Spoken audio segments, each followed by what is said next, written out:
stood at the floor of the bed and looked at my wife, and she looked up at me, still somewhat dazed and half asleep. And I said, visibly shaking, I can't do it. I just can't do it. I don't think I can go.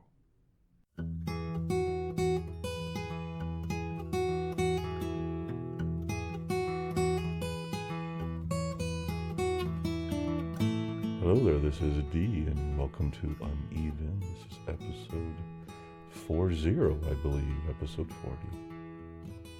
How you doing this morning? It is almost 6 a.m. I'm lying in bed. Thought it was a good time to record this podcast episode. I had promised in the last episode that I would tell the story of a canceled trip. I have tons of other things I want to talk about, but I want to follow up on that promise because I said I would, and so here I am.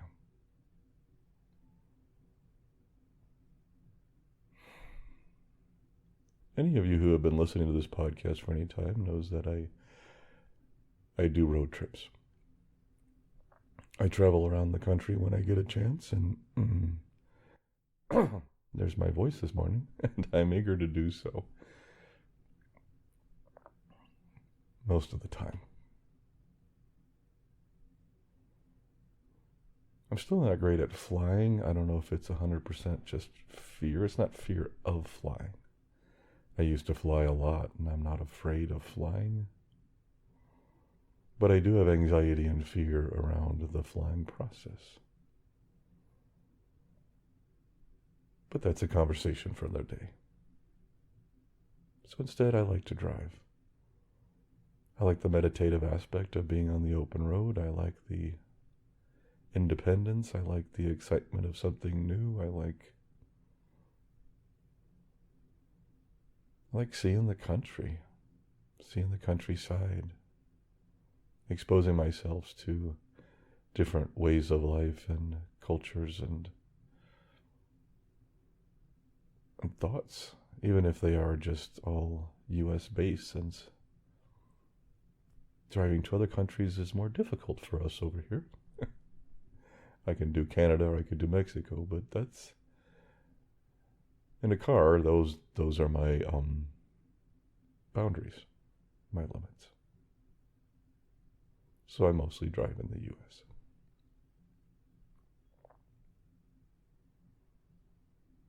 Anyway, opening up this podcast, I opened up with a Florida road trip, followed by an Arizona road trip, and the Florida road trip was a good trip, but it ended difficultly, if that's the right word. It was difficult for me to get home due to the weather, and I was getting more and more stressed. I've mentioned this recently. I turned a 3-day drive into a 6-day drive coming home, and was dealing with anxiety and physical symptoms and all kinds of mental complications and physical complications. And anyway, I got home, and I am grateful for that, and I'm just so happy to be home and not have to go anywhere for a while. My wife and I did drive down to Arizona together about a month later, but that was better having her with me, so a little bit of stability mentally, which helps. And we came back. That one, of course, ended on a bad note, too, for an entirely different reason.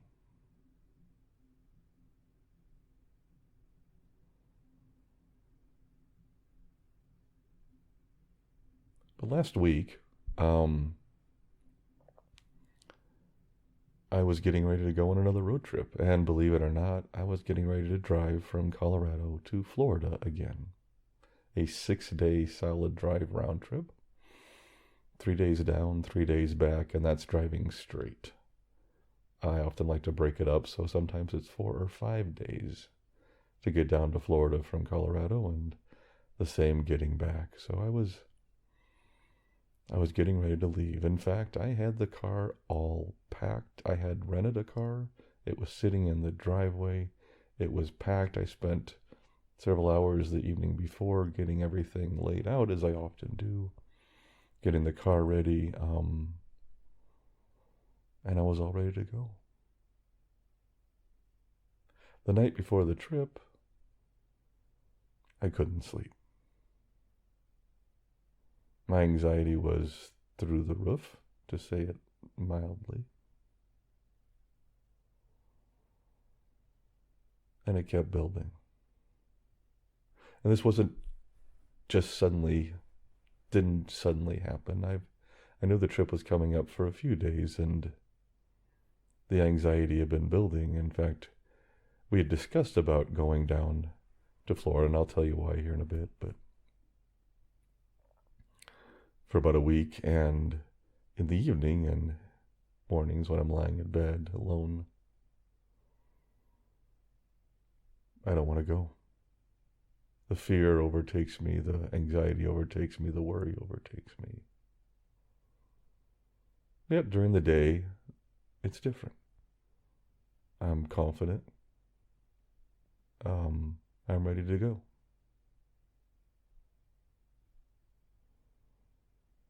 But finally, I had to realize that now wasn't the time to do this. I wasn't ready. I wasn't in the right state of mind. I wasn't psychologically able to do this drive right now.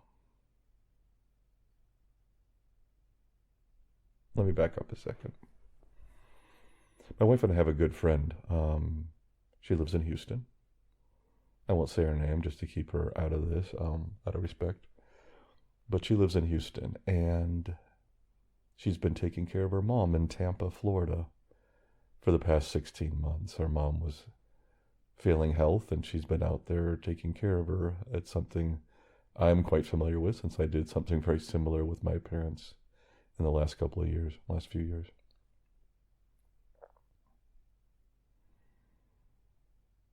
Now, this person is very isolated in the way she lives. She doesn't have a lot of friends.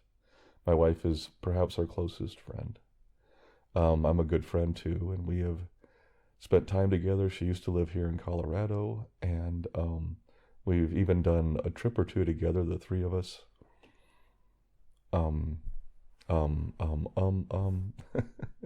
We should start singing the chorus here.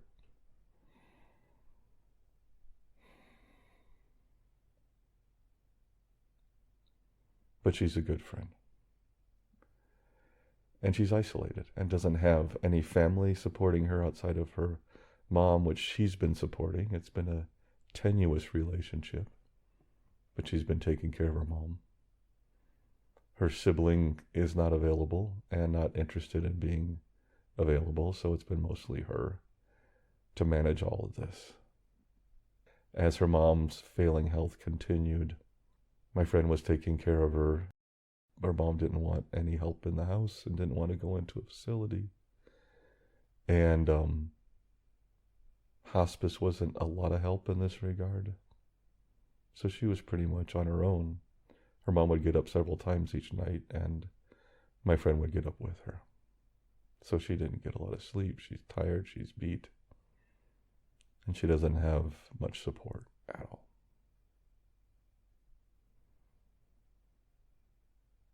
So a few weeks ago, her mom passed away. And we were very concerned about her and her mental well-being and all the things that were hitting her and all the decisions she had to be made. And my wife and I both agreed that at least my wife needed to go down, maybe both of us needed to go down to Florida to help her out. So after a couple of weeks of trying to convince her to let us do that, to convince our friend to let us do that, we finally decided to go down. And she did finally say that she could use both of our help.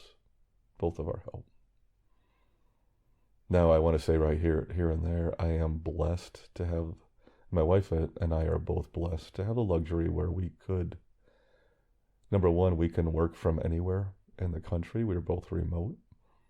I do this podcast and work with benzodiazepine organizations. And my wife works for a company, but she can work remotely. So we both can work remote, so we can travel and we can be different places. So we decided we needed to be there. I considered flying. I seriously considered flying because it's so much easier. Just pop down on half a day flight and I'm there, pop back on half a day. But I've been struggling lately with my symptoms. And when I say symptoms, for those who aren't familiar, these are symptoms that neurological symptoms I still have from my use of benzodiazepines over about almost 10 years ago now. So I have neurological limitations and neurological damage from that experience that makes it difficult for me to process things sometimes, to manage anxiety, and I have a lot of physical symptoms and physiological symptoms that I guess are kind of the same thing, but a lot of symptoms that happen that make my life a little more complicated. That's the quick summary there for those who aren't familiar.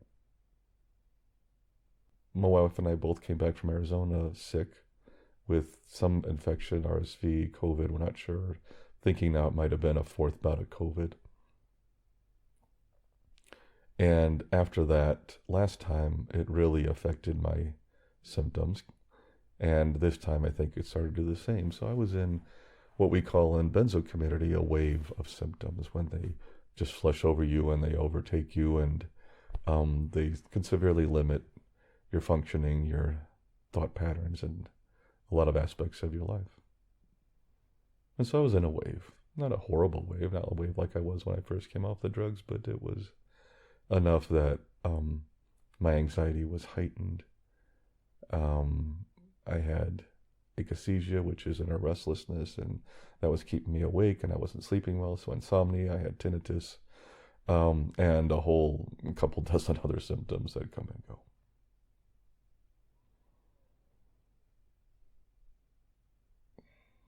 So we planned the trip, got a rental car, we booked some lodging down there because we were not only going to go down and help our friend, but also take her away from things for a few days. We had the ability to be able to do that and get her out of there. So I booked a place to stay, and everything was all set up and ready to go. I convinced my wife to go ahead and fly down. She could be down there earlier to be with our friend, and that I would drive down and join them in a few days. And then together we would drive back.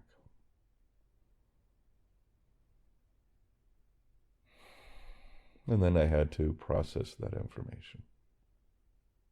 I obsess on it. And I obsess on that and other symptoms. And being on the road, since the last solo trip I was on, was rough for me coming home, and all I wanted to do was be home. And here I am voluntarily getting in the car and getting ready to drive out again on my own for the next probably 5 days or so. I was going to stop in Kansas City and see my family, as I often do, and hopefully stop and talk to some people for the podcast along the way, and turn this into a work trip. And that's one of the things I try to do, is combine the two when I can.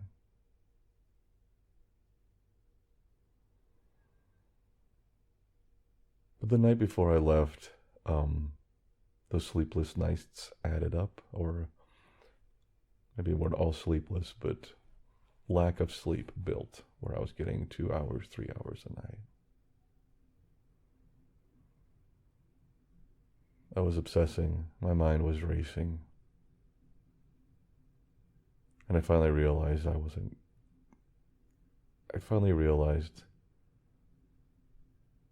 it wasn't a good idea for me to do this.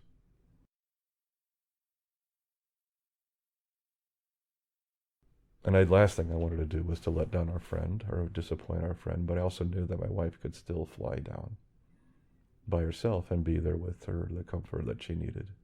And I could stay home and take care of the dog and take care of the homestead as they go. And I was still anxious about that, to be honest, with the pains and stuff going on. I had anxiety about my wife being gone for a week or longer. But that was better than me being on the road at this time. So, and I was disappointed too because there was some leisure activity we were going to do together and have fun together as the three friends, and I really wanted to go down and help out. It was something I've always tried to pride myself on, being there for people when they need me. Saying I often give to my family and friends is that I'm not always great at reaching out and keeping in touch with people. It's just, I know it's something I don't do well. But I often say that if you need me, I'll be there. Meaning I'd drop anything to be there for somebody I love that I want to take care of. And this is that same person. This person is one of those people, our friend. And so I was willing to drop everything and just go down there. And I still would have gone down there and driven. But I knew that if I couldn't make it down, my wife still could. And that would provide 80% of, the support that we could have together. So eventually, of course, she also postponed her trip. Our friend started feeling a little better and doing a little better, and we decided maybe it's better to back off for a bit, postpone, and plan it when we can be down there, when we can do the most good to help her. So we were still planning on going, or at least my wife was planning on going, and we still may. That still may be coming up. My wife still probably will go down, and I, as I'm recording this, may still drive down. I'm actually doing a lot better now. That's the thing about waves of symptoms and anxiety is it comes and goes. And so now I'm talking to you about my second 2024 trip driving to and from Florida from Colorado that never happened. And now, like I often try to do, I want to wrap this up into some, poignant yet insightful observation and insight that I can provide my audience. I know most of what we do here is just me talking about things I experience or things I know other people experience, or just what life's throwing at us today and how we're going to handle that. And that I also don't have the answers. I think all of you know that, as I mentioned in previous episodes. I'm just a guy going through it with you. But I decided to record my experience and record our experiences, and maybe through that conversation we can find some solutions to make our lives a little better. And that's my goal here. I think my takeaway from this is I often talk about pushing ourselves when we're able to get out there, and pushing ourselves to go expand that bubble or box that we built around ourselves, that isolation, that restrictions we built, that life is out there and it's waiting for us when we're ready, and we need to expand. And that's what these road trips are about for me, is me expanding my world and testing what I can do, because I want my life to be, more, I want it to be a little bigger than it is now. I actually love my life as it is now, and I'm fine with it, but there's always more things to experience, and I don't want to be limited. I don't want my conditions to dictate what I do all the time. Do they influence what I do? Of course. I know many of you have had the same thing, but I also want to try to expand past that when I can. But all of that is also important in context. I know a lot of you who listen to this realize that sometimes it's not the time. Sometimes you have to say no.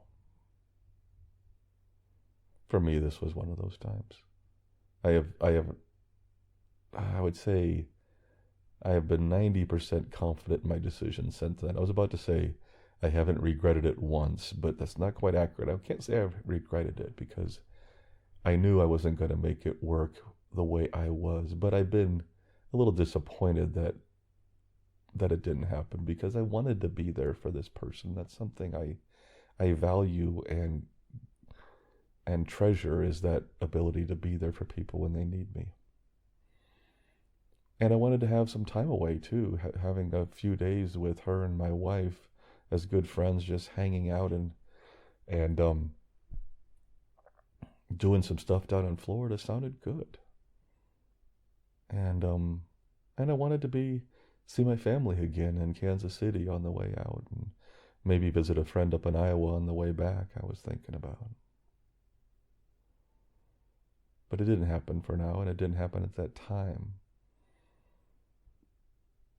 because my body and mind weren't quite there. And boy, that's a hard pill to swallow for so many of us, to admit that sometimes, that we just aren't able. I don't know about you, and maybe you all have come to a better acceptance of that about yourself. I think I have, but sometimes I haven't. That I think I'm stronger than I am. I think I can push through things better than I can, but sometimes I can't. The truth is, I could have made the drive down. I know I would have put, just as I drove home, that 6-day drive from Florida to Colorado in January, despite how I was feeling and all my symptoms and all that stuff, I could have driven down there. But I would have been miserable. I would have been pushing myself nonstop, and it would have kept building. And it wasn't worth it.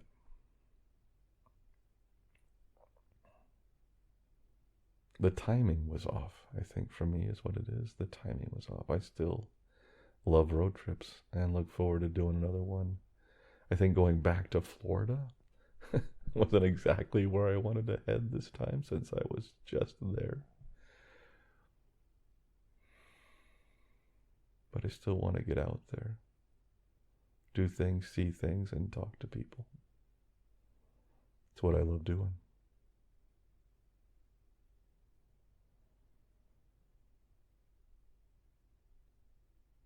But, sorry. I had to cough there a second. Hopefully I'll cut that out. I do try to cut my coughs out so I don't blast your eardrums when you're listening to this. Sometimes I can, sometimes I don't.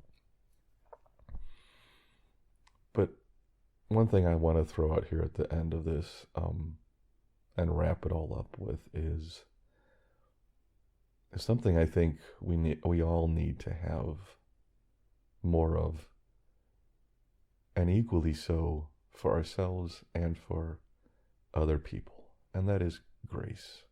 I like that word, grace. I know it has a religious connotation for many people, and I think that's great. That's probably where it came from. I don't really know the origins of the term, but basically it means acceptance, forgiveness, understanding, respecting and accepting, again, people as they are, and being forgiving, and I mean, I'm being repetitive here, I know, but I think we all have a sense of what grace is. Grace to me is a sense that everybody's human. Everybody's fighting this great battle underneath, even if we don't see it. And because of that, we need to have a little more patience with people. And we need to have a little more patience with ourselves. So when you face these hurdles and burdens in life, and you don't quite meet the bar of expectations that you had placed for yourself, and you have to tell your wife at 2 a.m., visibly shaking, that I can't do this, to cut yourself a little bit of grace, as I'm doing for myself. I'm doing the best I can with the equipment I have to work with right now, with this nervous system that's slightly damaged, with this brain that gets a little messed up sometimes, with this body that has aches and pains and movements and tremors and shakes and tinnitus and akathisia and muscle pulls and all kinds of fun stuff. I'm doing the best I can. And I'm comfortable with that, and I'm okay with that, because I found a little grace for myself. And maybe in the end, the message of this one is simply that. Have a little grace for yourself. Whatever you are going through today, whatever you're going through in this life, I got a feeling it's been pretty hard. So have a little grace. Have a little forgiveness. Have a little understanding for yourself. We're doing the best we can. We're going to get through this together. We're going to find our path. We're going to find our way. I really believe that. I know that. But sometimes we hit a pothole. Sometimes our alignment gets messed up. And sometimes we got to take ourselves into the shop for a tune-up.